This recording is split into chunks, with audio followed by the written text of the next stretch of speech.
দিতে হয়, এটা কি মৃত ব্যক্তির মর্যাদার সাথে সাংঘর্ষিক নয় কি? অবশ্যই সাংঘর্ষিক, অবশ্যই এটা আমাদের করা উচিত না।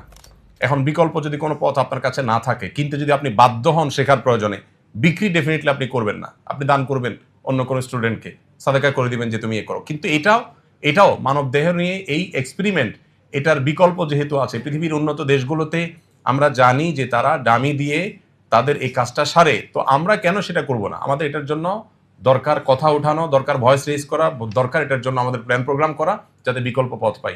আল্লাহ তাআলা বলেছেন ওয়ালাকাদ কাররামনা বানি আদম। হাদিসে আসছে নবী সাল্লাল্লাহু আলাইহি ওয়াসাল্লাম বলেছেন কাসরু আজমিল মাইয়িতি কাকাসরি হাইয়া, একজন মৃত মানুষের হাড্ডি ভাঙা আর জীবিত মানুষের হাড্ডি ভাঙা সমান। এখানে সমান বলতে কি বোঝানো হয়, এটা নিয়ে বিরাট বিস্তারিত ব্যাখ্যা বিশ্লেষণ আছে স্কলারদের ভিতরে। একটা হলো যে মৃত মানুষের শরীর নিয়ে কাটাছেঁড়া করা, এই যে আমাদের পোস্টমর্টেমের যে ইয়েটা আছে, এ জাতীয় যত আপনার কার্যক্রম আছে, এগুলো এই হাদিসের আলোচনা অনেক ওলামা একরাম নিষিদ্ধ বলেন, যদিও এর অন্য ব্যাখ্যাও আছে, আমি ডিটেইলে যাচ্ছি।